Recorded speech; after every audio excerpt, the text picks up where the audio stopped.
SG Reads. Hello fellow travelers, my name's SG and welcome to the channel. Today we'll be going over the new Deadpool and Wolverine movie. I just saw it and I got a lot to talk about it.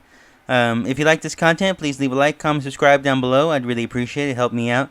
And yeah, let's get started, shall we? But first, let me address one thing. There are going to be a lot of spoilers in this review, so if you haven't seen the movie, please, and don't want to be spoiled by it, please click off or do whatever it is that you gotta do. But if you have seen the movie, or at least don't care about spoilers, please continue on and, like I said before, leave a like and comment down below and tell me your opinion on the movie. I would really like to hear it. The story is, after being rejected by both the X-Men and the Avengers, Deadpool has finally decided to retire being Deadpool. He has not been Deadpool for at least 10 years, or since at least the events of the second Deadpool movie, and has lived his life so far as a used car salesman along with Peter from the second Deadpool movie, as we know. And he is then confronted by the TVA, not because of the time travel shenanigans at the end of the second one, which has been revealed to be canon in this universe. It seems that he is an important factor in the timelines later on in the future. Not in this one, but later on. That we will probably maybe not see later on, but we'll see how it goes on from this point. And now he is trying to protect his universe from the destruction that the TVA, or this rogue TVA, is trying to completely de-res his whole time and space area. Using the help of Wolverine, who in this universe is considered the worst of all the Wolverines, and we do get a variety of different Wolverines coming in, which is pretty funny and interesting. But with their help, they tried to save his universe, along with several surprising cameos and some not so surprising cameos. There are a lot of things into the story that I will say, but I can tell that there is a lot of meaning behind it. Oddly enough, I can say that not everything is done with no purpose. Everything's done with a purpose, even down to the music, oddly enough. So, with that being said, that's pretty much the fine points of the movie. I do suggest going to go see it for a full experience. It's a little rougher for me to explain it, but there are a lot of things that I think people would enjoy seeing it firsthand rather than me talk about it. Now, for the actors in this movie, I think they all did pretty well for the movie they're in. Like, Ryan Reynolds comes in and he doesn't really miss a beat. There are some things that don't fit. Certain lines, certain things that you could tell were kind of shoehorned in at the last minute. Well, not last minute, but you could tell that they were somebody else's idea, if you will. Because they don't exactly fit with the other two movies. Wolverine, on the other hand, he fits to a T. You can tell that Hugh Jackman is really bringing in his 110% on this. That he is doing phenomenally well. That he is trying to act like a mix of the original Wolverine with the Logan Wolverine that we've seen in the movie Logan. And it works and it fits in a weird and peculiar way. And as our main antagonist, besides Paradox, we do get Cassandra Nova, sister of Professor X, who was de-resed and sent here at a young age. Now, she is a very menacing and threatening character. You can feel that every movement she makes, you're not really sure what she's going to do. And the way they portray her is really dead set on the comics. Because we do get this idea that she is spiteful, vengeful against Professor X, just wanting to take it out on anybody or any X-Men that comes across her way because she couldn't have that relationship with him.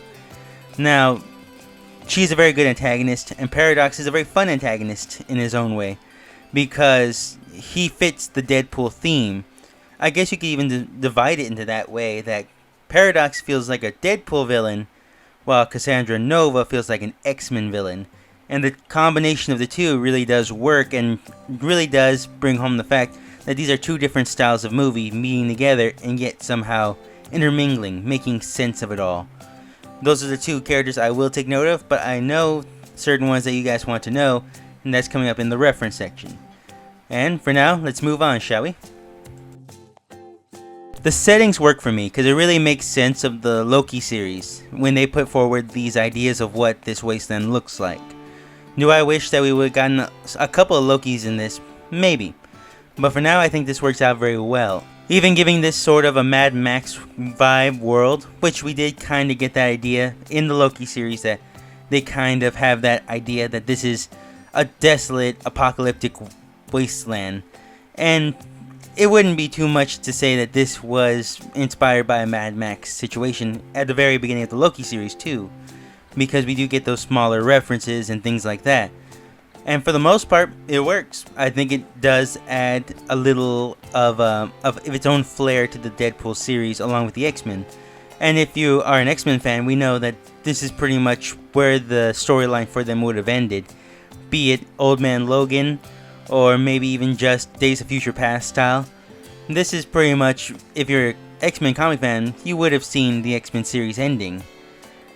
Now, the fact that they add so many throw-in characters to the setting really does fit. And even adding the little places we do see in the first Deadpool movies does add more to it. I wish we would have seen more of his home universe to give more of a vibe, to feel more for it. But I get the decision they made, relying more on this Mad Max setting, and I'm all for it, honestly. It did work out overall in the end. The effects, such as with all the other Deadpool movies, are very believable. They didn't really use a lot of CGI, but when it is used, it's very well done. Such as with Deadpool's mask and his regeneration abilities.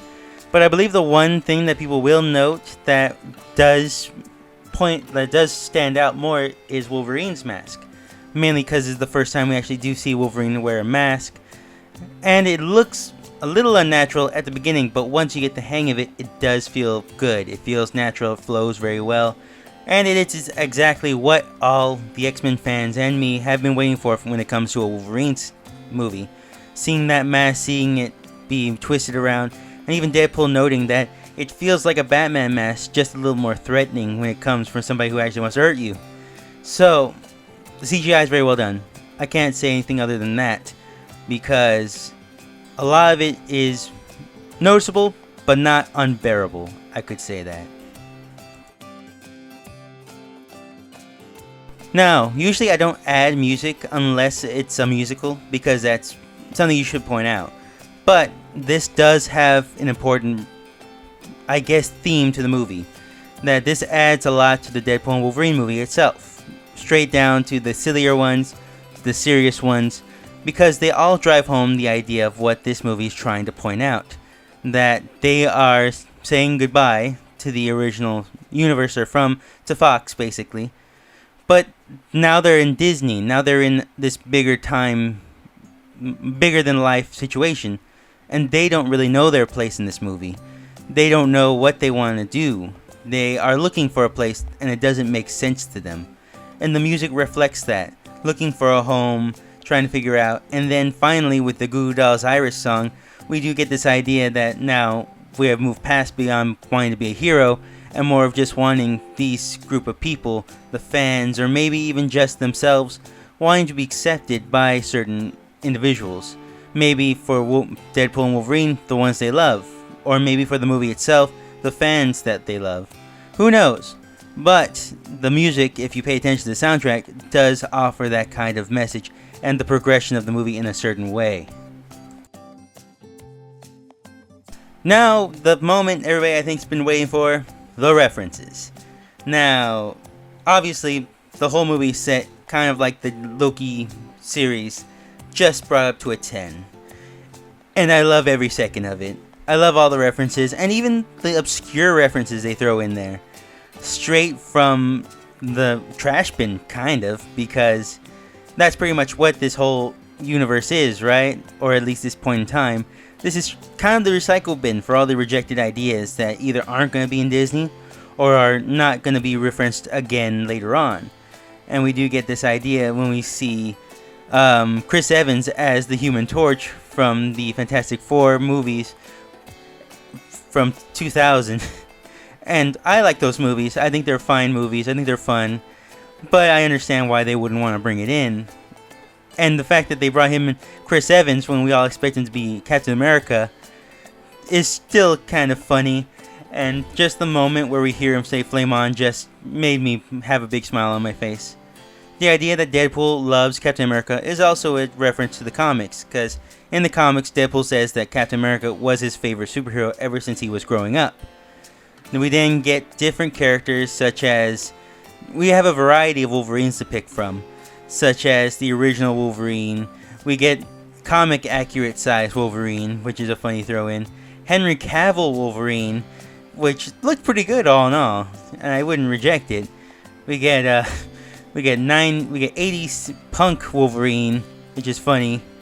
And we do get, I guess you could say, classic Wolverine, where he fought the Hulk, and we do get a small bit of that in the movie. I know some will be disappointed we didn't get a full-on Hulk fight, but it worked and I liked it.